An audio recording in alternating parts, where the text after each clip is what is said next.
జీవించి మంచి అవకాశమును దేవుడు మనకు అనుగ్రహించి ఉన్నారు. హల్లెలూయా.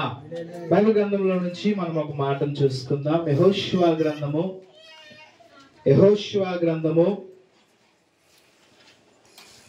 2వ అధ్యాయము 1 నుంచి కొన్ని మాటలు మనము చదువుకుందాం. యెహోషువ గ్రంథము 2వ అధ్యాయము 1 నుంచి కొన్ని మాటలు. యెహోషువ గ్రంథము 2వ అధ్యాయము. నూను కుమారుడైన యెహోషువ వేగుల వారైన ఇద్దరి మనుష్యులను పిలిపించి, మీరు పోయి ఆ దేశమును ముఖ్యముగా యెరికోను చూడుడని వారితో చెప్పి షిత్తీము వద్ద నుండి వారిని రహస్యముగా పంపెను.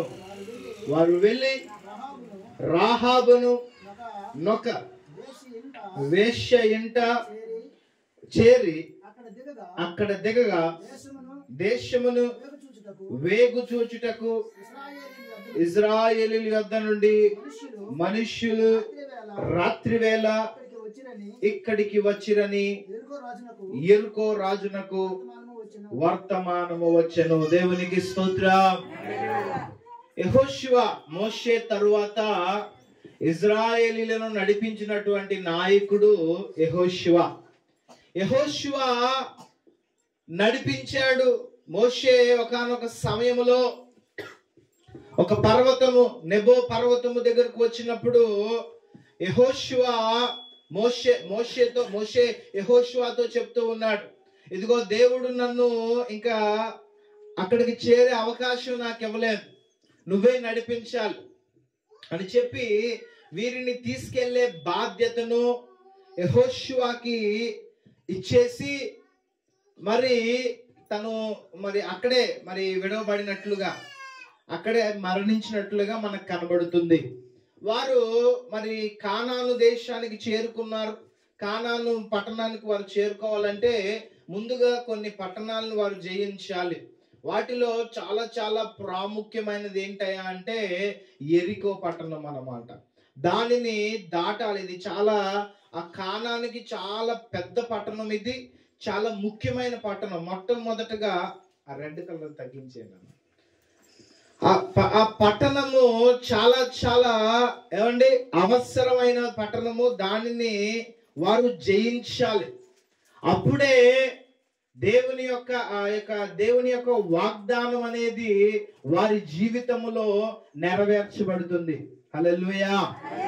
అర్థమైందా? అందరికి అర్థమైందా? సో ఆ పట్టణాన్ని వారు జయించాలంటే యెరికోను జయించడానికి వారికి అవ్వదు.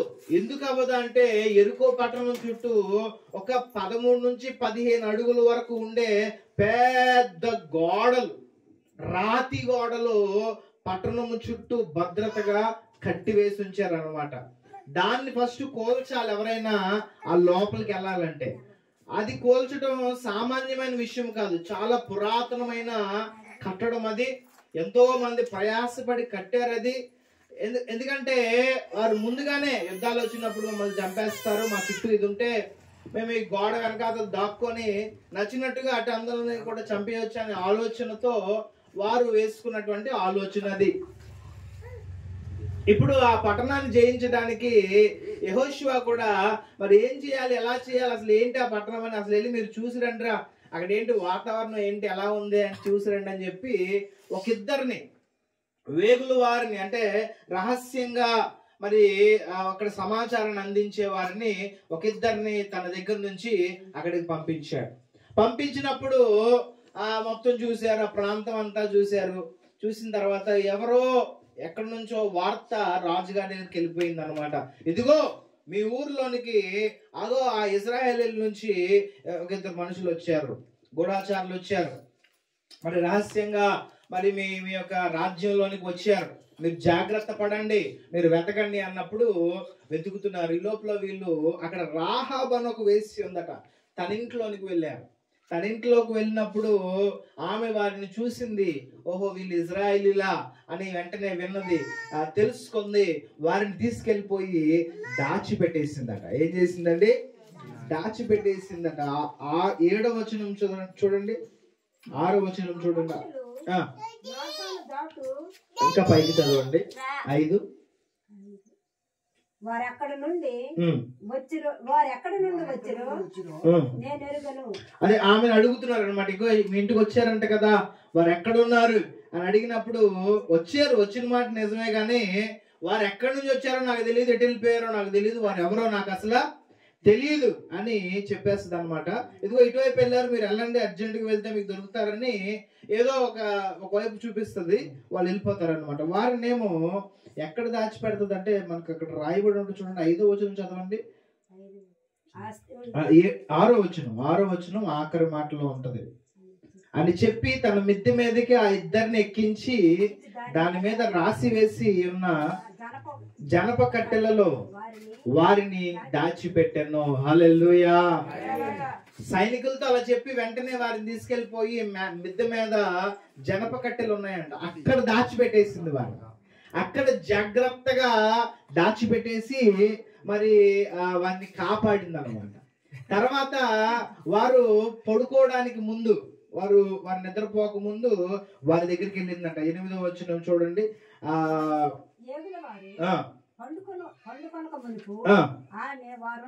వారున్న మిద్దె మీదకి ఎక్కి వారితో ఇట్లను, ఈ దేశముని మీకిచ్చి ఉన్నాడని మాకు భయము పుట్టుననియు ఈ దేశ నివాసులందరికీ ధైర్యము చెడుననియు నేను ఎరుగుదును. మీరు ఐగుప్తు దేశములో నుండి వచ్చినప్పుడు మీ ఎదుట యెహోవా ఎర్ర సముద్రపు నీరును ఎలాగో ఆరిపోజేసెనో, యొర్దాను తీరమునున్న అమోరీల 2 రాజులైన సిహోనుకును ఓగుకును మీరేమి చేసితురో, అనగా మీరు వారిని ఎలాగ నిర్మూలము చేసితురో ఆ సంగతి మేము వింటిమి. మేము వినప్పుడు మా గుండెలు కరిగిపోవును. మీ దేవుడైన యెహోవా పైన ఆకాశమందును క్రింద భూమి అందును దేవుడే. మీ ఎదుట ఎట్టి మనుషులకైనను ధైర్యమే మాత్రము ఉండదు. హల్లెలూయా. ఈ వేశ్య యొక్క రాహాబు అని ఒక వేశ్య వారిని దాచిపెట్టేసిందండి. వారిని దాచిపెట్టేసి తర్వాత వారి దగ్గరికి వెళ్ళి వారితో మాట్లాడుతూ ఉంది. సైనికులను పంపించేసిన తర్వాత, అయ్యా మేము మీ దేవుని గురించి విన్నాం, మేము మీ దేవుడు ఎలాంటి కార్యాలు చేశారో విన్నాం, మీరు మా మీద యుద్ధానికి వస్తున్నారని తెలిసినప్పటి నుంచి మా ఊర్లో అందరూ భయపడుతున్నారు, మా ఊర్లో ఎవరికి ధైర్యము లేదు, మీ గురించి మేము విన్నప్పటి నుంచి అందరూ భయపడతా ఉన్నారు. మీ దేవుడే సర్వశక్తి కలిగినటువంటి దేవుడు, పైన ఆకాశమందును క్రింద భూమి అందును మీ దేవుడు సర్వశక్తిమంతుడు అనని తను దేవుని గురించి, ఒక అన్య దేశస్తురాలు, తనకి దేవుడు అంటే ఏంటో తెలియదు, భక్తి అంటే ఏంటో తెలియదు, వాక్యం అంటే ఏంటో తెలియదు, కానీ దేవుని గురించి వినినప్పుడు తన హృదయము కరిగిపోయింది. ఆ రోజు నుంచి కూడా దేవుని మీద విశ్వాసం ఉంచడం ప్రారంభించింది. హల్లెలూయా. చూడండి, ఎక్కడో ఎవరో మాట్లాడుకుంటున్నారట దేవుని గురించి, ఇలా జరిగిందంటరా అని. ఇంకా ఆ మాటలు ఎప్పుడైతే విన్నదో, ఆ వినటము అక్కడి నుంచి దేవుని మీద విశ్వాసం ఉంచడం ప్రారంభించింది, దేవుని మీద నమ్మకం ఉంచడం ప్రారంభించింది. వారిని అంతేకాదు, ఇంకా మనకు 15వ వచనం కనుక చదివినట్లయితే వారిని కాపాడుతుంది అనమాట. తన ఇల్లేమో పైన ఉంటది, ఆ యొక్క వాల్ ఉంది కదా, ఆ గోడ పైన ఉంటది అనమాట తన ఇల్లు. ఆ పైనుంచి కిందకి తాడు కట్టుతుంది. తాడు కట్టి వారిని జాగ్రత్తగా దింపేసి, ఇదిగోండి మీరు జాగ్రత్తగా వెళ్ళండి, ఆ సైనికులు మళ్ళీ మీకు ఎదురు రావచ్చు, మీరు ఈ మార్గం గుండా వెళ్ళండి, కొన్ని రోజులు అక్కడ ఉండండి, క్షేమంగా మీ ఇంటికి చేరుకోండి అని వారిని జాగ్రత్తగా పంపిస్తుంది. కానీ అంతకంటే ముందు వారి దగ్గర నుంచి ఒక మాట తీసుకుంటది, మీరు నన్ను నా కుటుంబాన్ని కాపాడాలి, మీరు నన్ను నా కుటుంబాన్ని కాపాడాలంటే అలాగే మేము చేస్తాము, అయితే నీవేం చేయాలి అని గనక చేసినట్లయితే అక్కడ చూడండి 18వ వచనాన్ని చూడండి. నీవు మమ్మును దించిన ఈ కిటికీకి ఈ ఎర్రని దారము కట్టి నీ తండ్రిని నీ తల్లిని నీ అన్నదమ్ములను నీ తండ్రి ఇంటి వారిని అందరినీ నీ ఇంట చేర్చుకొనుము. నీ ఇంట ద్వారముల నుండి వెలుపలికి వచ్చువాడు తన ప్రాణమునకు తానే ఉత్తరవాది. హల్లెలూయా, హల్లెలూయా. వారి దగ్గరికి వెళ్ళి మాట తీసుకుంది, నన్ను కాపాడతారా? మీ దేవుడు ఈ పట్టణాన్ని మీకు ఇచ్చినప్పుడు నన్ను రక్షించండి, నన్ను కాపాడండి అని అడిగినప్పుడు వారు ప్రమాణం చేస్తారు, నేను మిమ్మల్ని కాపాడుతాం, మేము మా దేవుడు మాకు ఈ దేశం ఇచ్చినప్పుడు మేము నిన్ను కాపాడుతాం అని చెప్పి వారిని ఏ కిటికీలో నుంచి అయితే కిందకి దించిందో ఆ కిటికీకి ఒక ఎర్రని తాడును కట్టమని చెప్తారు అన్నమాట. ఒక ఎర్రని తాడు ఈ కిటికీకి మాకు కనిపించాలి, అప్పుడే మేము నిన్ను కాపాడగలుగుతాం. నీ ఇంటివారు, నీ తండ్రి ఇంటివారు, నీ కుటుంబస్తులు, నీ అన్నదమ్ములు, నీ అక్క చెల్లెళ్ళు అందరూ కూడా ఈ ఇంట్లోనే ఉండాలి. ఎవరైనా బయట ఉన్నట్లయితే వారి ప్రాణములకు మేము ఉత్తరవాదులము కాదు. వారికి ఏమన్నా అయితే మాకు సంబంధం లేదు, వారందరినీ ఈ ఇంట్లోనే తీసుకుంటారా, ఈ ఇంటికి ఈ యొక్క ఎర్రని తాడును కట్టు అనని తనతో చెప్తారనమాట. ఎప్పుడైతే అలా చెప్పారో తను వెంటనే అటు విధంగా చేస్తుంది. ఆ పట్టణము కూలిపోతుంది, ఆ పట్టణము నాశనం అయిపోతుంది. కానీ రాహాబు తన ఇంటి వారందరూ కూడా దేవుని చేత రక్షించబడతారు. హల్లెలూయా, హల్లెలూయా. ఎప్పుడైతే దేవుని మీద విశ్వాసం ఉంచిందో, ఎప్పుడైతే దేవుని నమ్మటం ప్రారంభించిందో, దేవుని వెంబడించడం ప్రారంభించిందో, దేవుడు చూశాడండి. ఆమె ఒక వేశ్యే, ఆమె మంచి స్త్రీ అయితే కాదు, ఆమె చెడుతనములో పాపములో ఉన్న స్త్రీయే, కానీ దేవుని మీద విశ్వాసం ఉంచినటువంటి స్త్రీ. హల్లెలూయా. అర్థమవుతుందా అండి? నీవు ఎవరివైనా, నీవు ఎలాంటి వాడివైనా దేవుని మీద గనక నీవు విశ్వాసం ఉంచగలిగితే, దేవుని గనక నీవు ఆశ్రయించగలిగితే, దేవుడిని ఎడల ఆశ్చర్యకరమైనటువంటి కార్యములు జరిగించగలుగుతాడు. హల్లెలూయా. ఆమె ఒక వేశ్య, ఆమె జీవితము సరైనది కాదు. ఎందుకు కాపాడాలండి ఆమెను? ఎందుకు కాపాడాలి? ఎవరైనా ఆ యొక్క రాజుగారికే దిక్కు లేదు. ఎరుకో పట్టణం రాజే చచ్చిపోయాడు, గొప్ప గొప్ప ధనికులందరూ చచ్చిపోయారు, అందరూ మట్టిలో కలిసిపోయారు, బూడిదైపోయిందంట మొత్తం అంతా కూడా. ఆ ఎరుకో పట్టణము మొత్తం పునాదులతో సహా కూల్చేశారు, తగలబెట్టేశారట. బూడిదే మిగిలింది ఆ పట్టణంలో నుంచి. ఒక్క జనాంగం, ఒక్క వ్యక్తి కూడా బ్రతకలేదు. కానీ ఒక్క స్త్రీ, ఒక పాపములో ఉన్నటువంటి ఒక స్త్రీ మాత్రము దేవుని చేత రక్షించబడింది. ఎందుకో తెలుసా? ఆమె దేవునిని విశ్వసించింది గనుక. హల్లెలూయా. అందరిలాగా దేవుని గురించి విన్నప్పుడు ఆమె ఆ మాటలు విడిచిపెట్టలేదండి, ఆ మాటలను హృదయంలో భద్రం చేసుకుంది. అందరిలాగా దేవుని కోసం వింటున్నారు ఆ పట్టణంలో అందరూ కూడా, కానీ విడిచిపెట్టేస్తా ఉన్నారు. దేవుని గురించి వింటున్నారు కానీ వారికి విశ్వాసం ఉంచలేకపోతున్నారు, నశించిపోయారు.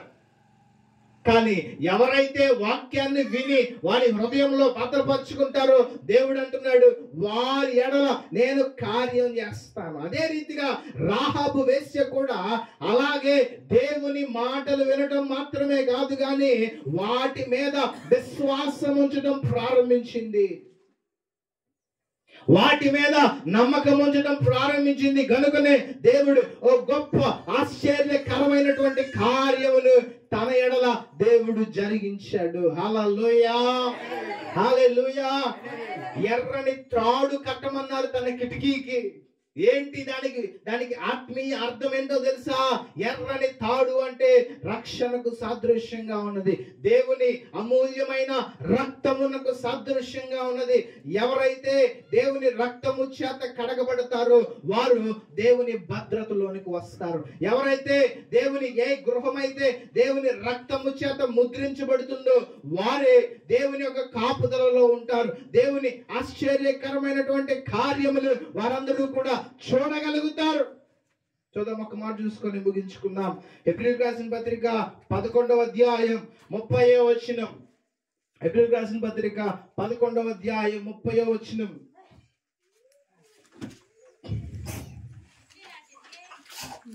హెబ్రీయులకు రాసిన పత్రిక 11వ అధ్యాయం. విశ్వాసమును బట్టి 7 దినముల వరకు ఆ ప్రదక్షిణము చేయబడిన తరువాత ఎరుకో గోడలు కూలెను. విశ్వాసమును బట్టి రాహాబు వేశ్యను వేగుల వారిని సమాధానముగా చేర్చుకొనినందున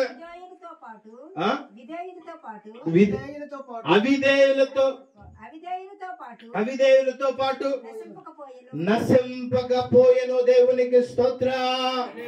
అర్థమవుతుందండి? విశ్వాసమును బట్టి అవిధేయులతో పాటు నశించకుండా ఏం చేయబడిందండి? రక్షింపబడింది. దేవుని యొద్దకు రా, అప్పుడు ఆయన మీ యొద్దకు వచ్చును అని ఆయన చెప్తా ఉన్నాడు.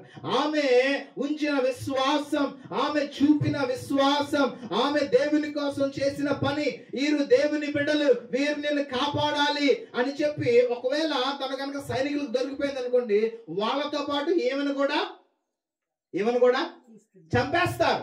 మాకెందుకు ద్రోహం చేశావని చెప్పి. అయితే తన ప్రాణాలను తెగించి మరి దేవుని బిడ్డలను కాపాడింది, దేవునికి లోబడింది, దేవుని మీద విశ్వాసం ఉంచింది కనుకనే తనను తన ఇంటి వారందరూ కూడా రక్షించబడ్డారు. హల్లెలూయా. నీకు దేవుని మీద ఉన్న విశ్వాసమును బట్టే దేవుని కార్యములు నీ జీవితంలో చూడగలుగుతావు. నీకు దేవుని మీద ఉన్న బలమైన దృఢమైన నమ్మకాన్ని బట్టే దేవుని మహత్తరకరమైనటువంటి కార్యములు నీ జీవితంలో చూడగలుగుతావు. నీవు ఎలాంటి వ్యక్తివైనా సరే దేవుని మీద విశ్వాసం ఉంచితే దేవుడు నీ జీవితాన్ని మార్చేస్తాడు. ఇక నుంచి ఆమె వేశ్యగా జీవించలేదండి, ఆమె మార్పు చెందింది, ఆమె పెళ్లి చేసుకుంది, ఆమె పిల్లలను కంది. ఆశ్చర్యకరమైనటువంటి ఒక పరిశుద్ధమైనటువంటి యథార్థమైనటువంటి ఒక మంచి జీవితాన్ని తను మరలా జీవించగలిగింది. హల్లెలూయా, హల్లెలూయా. ఎందుకు ఈ మాటలు చెప్తా ఉన్నానంటే, దేవుని యొద్దకు వస్తారో ఎవరైతే దేవుని ఆశ్రయిస్తారో వారి ఎడల దేవుడు బలమైన కార్యములు చేస్తాడు. నీకు విశ్వాసం ఉందా? అయితే దేవుడు నిన్ను విడిచిపెట్టడు. నీ విశ్వాసమును బట్టి దేవుడు నీ ఎడల ఆశ్చర్యకరమైన కార్యాలు చేస్తాడు. ఎవరివైనా సరే, ఎలాంటి వాడివైనా సరే, ఎలాంటి మనస్తత్వమైనా సరే, దేవుని మీద విశ్వాసం ఉంచు, కార్యాలు చూస్తాం. దేవుని మీద నమ్మకం ఉంచు, బలమైన కార్యములు చూడగలుగుతాం. నశించిపోకుండా, ఇతరులతో పాటు నశించిపోకుండా దేవుడు నిన్ను ఎత్తిపట్టుకుంటాడు. దేవుడు ఆశ్చర్యకరమైన కార్యములు జరిగిస్తాడు. అటువంటి కృప దేవుడు మనందరికీ అనుగ్రహించును గాక. అందరం మోకరిద్దాం, కళ్ళు మూసుకుందాం. చక్కని మాటల ద్వారా దేవుడి రోజు మనతో మాట్లాడి ఉన్నాడు. మనందరం కూడా ఒక నిమిషం కళ్ళు మూసుకుందాం, ప్రార్థన చేద్దాం. స్తోత్రం, స్తోత్రం, స్తోత్రం, స్తోత్రం, స్తోత్రం, స్తోత్రం, స్తోత్రం, స్తోత్రం, స్తోత్రం. హల్లెలూయా, హల్లెలూయా, హల్లెలూయా, హల్లెలూయా, హల్లెలూయా, హల్లెలూయా. స్తోత్రం.